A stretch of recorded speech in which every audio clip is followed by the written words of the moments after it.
Ya, kali ini kita akan membahas mengenai ekspansi multipol. Jadi, sebelumnya kita telah membahas mengenai dipol. Jadi, dipol misalkan ada dua muatan, minus Q dan plus Q yang dipisahkan oleh jarak D yang sangat kecil. Dan kita misalkan tinjau potensial di titik P. Nah, di mana di titik 0 di sini membentuk sudut theta ke titik P gitu.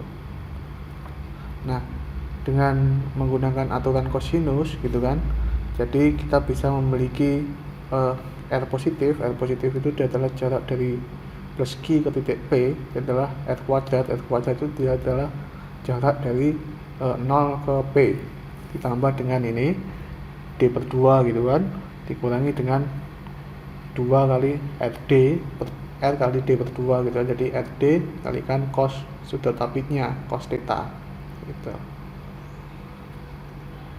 Nah, sehingga jika R kuadratnya kita keluarkan, kita akan memiliki bentuk seperti ini gitu.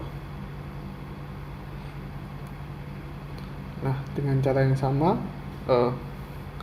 kita bisa dapatkan R minus, jarak dari muatan negatif ke P ya, dengan aturan kosinus juga. Jadi itu adalah R kuadrat ditambah ini adalah D per 2 kuadrat dikurangi dengan RD cos sudut apitnya gitu. Sudut apitnya ini dia adalah pi dikurangi theta gitu kan, karena dalam setengah lingkaran gitu kan sudutnya dia adalah pi. Jadi sudut ini adalah pi per P dikurangi dengan theta. Cos pi minus theta tidak lain adalah minus cos theta, sehingga akan mengubah tandanya menjadi positif. Nah, dengan cara yang sama kayak sebelumnya, kita keluarkan R kuadratnya dan kita akan memiliki bentuk seperti ini. Nah, potensial di titik P gitu kan, di R gitu kan, adalah seperempat pi epsilon 0 dari muatan positif Q dibagi dengan jaraknya R plus dikurangi muatan ditambah dengan muatan minus Q ini dengan cara R minus gitu. Ya, kita akan memiliki bentuk seperti itu. Nah, apabila jarak antar muatan D sangat kecil dibanding dengan R, maka suku D kuadrat R kuadrat dapat diabaikan. Ini suku ini kan D kuadratnya kan sangat kecil gitu kan, sehingga kita bisa menghilangkan suku ini dan kita menyisakan bentuk seperti ini. Nah, kita bisa deretkan ini dengan D nya karena D nya sangat kecil kan, A plus B pangkat N dengan deret binomial, di mana A nya dia adalah 1 dan B nya adalah minus plus D per R cos theta dan N nya adalah setengah, sehingga A pangkat N jadi adalah 1 minus plus N nya adalah minus setengah, berarti berubah tanda menjadi plus minus gitu kan. Ini 1, ini adalah D per R cos theta gitu, dan kita dapatkan bentuk seperti ini. Nah, sehingga seper R plus ditambah dikurangi seper R minus gitu kan, R plus dikurangi R minus menyisakan yang D per 2R cos theta gitu.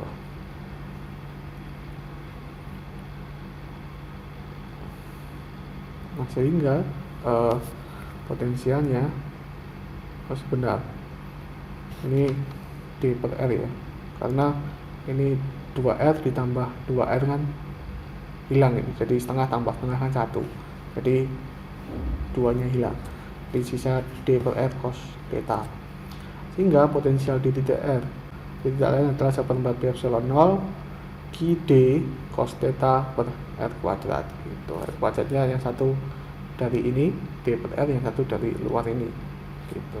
Q nya muatannya sama Q, dan ini D cos theta. Nah, kita memiliki bentuk potensial oleh dipol seperti ini, dan kita lihat bahwa potensial dari dipol bergerak dalam seper R kuadrat gitu kan. Nah, potensial oleh dipol menurun lebih cepat daripada potensial oleh muatan titik atau monopol. Jadi kan kita tahu bahwa potensial oleh monopol itu dia adalah Q per R gitu. Nah, oleh dipol ini adalah R kuadrat. Nah, sehingga kita bisa menyimpulkan kalau ditambah sebuah dipol lagi dalam sistem, maka akan menjadi kuadrupol. Ada 4 muatan, jadi ini dipol tambah dipol lagi, minus plus minus plus gitu. Jadi kita memiliki quadrupole yang potensialnya akan menurun dalam 1/r⁻3. Nah, jika dua quadrupole maka akan membentuk octopole dengan potensial yang menurun dalam 1/r⁴ gitu. Nah, kita memiliki ilustrasi seperti ini. Kalau monopol itu ada satu muatan potensialnya bergantung dalam 1/r. Kalau dipol ada dua muatan plus minus potensialnya 1/r².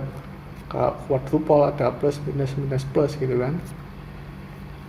Ada dua dipol, kita akan memiliki potensial yang bergantung 1/r⁻3. Kalau octopole itu ada dua quadrupole, kita akan memiliki potensial yang bergantung 1/r⁴. Nah, sekarang misalkan kita memiliki distribusi muatan volume.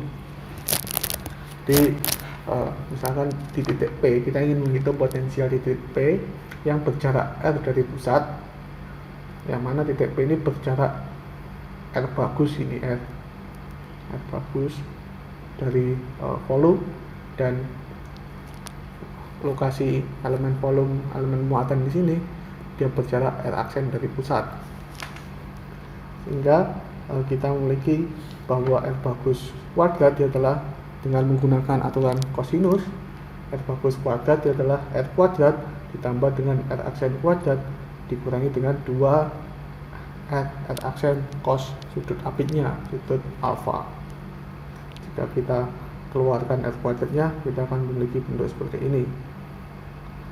Nah, sehingga R-nya dia adalah R bagusnya dia adalah R akar dari 1 ditambah delta. Jadi delta itu kita misalkan ini gitu. Nah, sehingga potensial oleh muatan distribusi kan kita sudah kenal sebelumnya ya, bahwa 1/4 pi epsilon 0 rho R aksen per R dV aksen. Ini kan yang kita kenal di fisika dasar. Nah, dimana 1/r bagus itu dia adalah 1/r kalikan 1 ditambah dengan delta pangkat setengah minus setengah gitu kan. Nah, karena delta ini sangat kecil, sehingga kita bisa deretkan delta ini dalam deret binomial. Nah, jadi A-nya dia adalah 1, B-nya adalah delta, N-nya adalah minus setengah. Jadi kalau ini dideretkan, berarti 1 dikurangi ditambah dengan minus setengah delta, ditambah dengan 38 delta kuadrat dan seterusnya. Nah, jika kita masukkan delta itu tidak lain adalah yang suku ini gitu kan, ya kita akan memiliki bentuk seperti ini.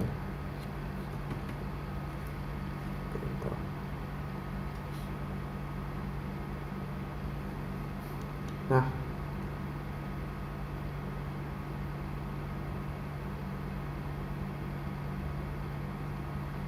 jadi kita memiliki seperti R bagus memiliki bentuk seperti ini. Kita mencoba untuk menjabarkan suku-suku kuadrat ini dan pangkat 3 dan seterusnya. Jadi yang pertama kan nggak berubah ini, dua suku pertama nggak berubah. Nah, yang suku kedua kita jabarkan bentuk kuadrat ini, kita akan memiliki bentuk seperti ini. Begitu pula yang suku ketiga kita jabarkan bentuk pangkat 3 di sini, dan kita jabarkan seperti ini.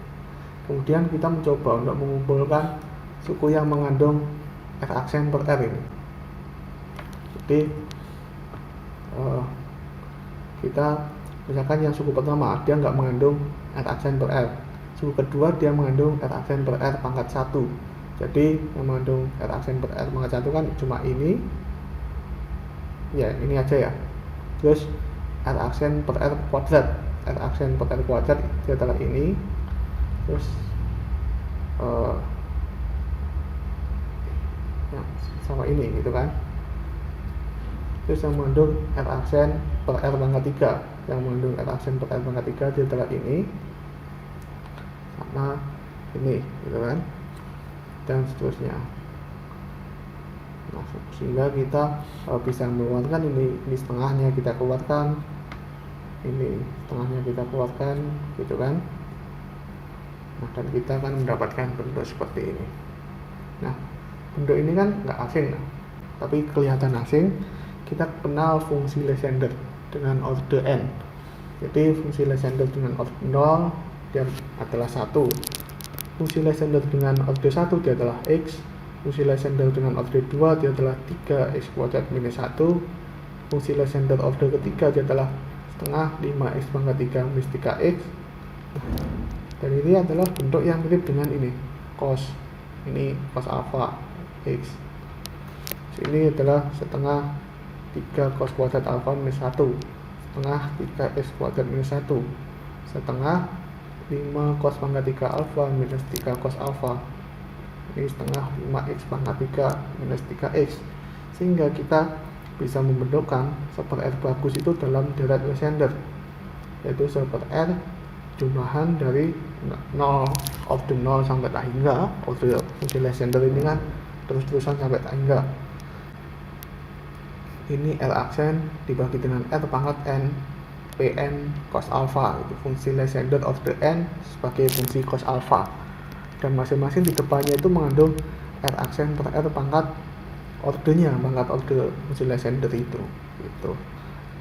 Sehingga volume potensial akibat distribusi muatan yang sebelumnya seperti ini kita bisa gantikan super R bagusnya dalam bentuk fungsi Lysander seperti sebelumnya.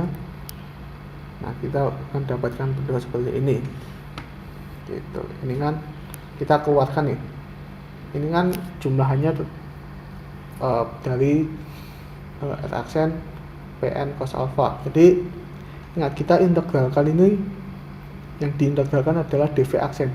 Dv aksen itu apa? Dv aksen itu kan miliknya volume. Sedangkan R ini, R itu dia adalah titik dari pusat ke titik P gitu. Jadi R ini enggak termasuk dalam volume ini. Jadi kalau volumenya kita pindah dari sini ke sini, dia nggak akan mengubah R itu. Dia tidak akan mengubah titik P itu. Titik P kan selalu tetap di sini, dimanapun kita ambil potongan volumenya. Jadi kita bisa keluarkan super R ini, super R pangkat n, kita keluarkan di sini dan kita dapatkan super R pangkat n plus 1. Sedangkan yang diintegralkan adalah R aksen pangkat n, Pn cos alpha, rho R aksen dv aksen gitu. Nah, atau bentuk seperti ini. Potensial V dapat diekspansikan dalam suku multipol. Suku pertama, suku ini adalah suku monopol gitu kan. Nah, suku kedua ini adalah suku dipol. Nah, suku ketiga ini adalah quadrupol dan seterusnya. Nah, R bagus ini disebut dengan fungsi pembangkit Lysander, fungsi pembangkit Lysander. Nah, secara umum biasanya potensial itu didominasi oleh suku monopol karena hanya mengandung super R. Tapi kasus khusus kalau muatan totalnya 0, maka suku itu akan didominasi oleh suku dipol. Ya kan, kalau misalkan muatan totalnya nggak 0 kan, ya kita wajar aja kalau lebih didominasi oleh suku monopol gitu. Jadi ini jauh lebih kuat dan solusinya hanya ini aja gitu, nggak mengandung yang lainnya gitu. Nah, tapi kalau muatan totalnya 0 itu suku yang dominan itu adalah suku yang dipol gitu.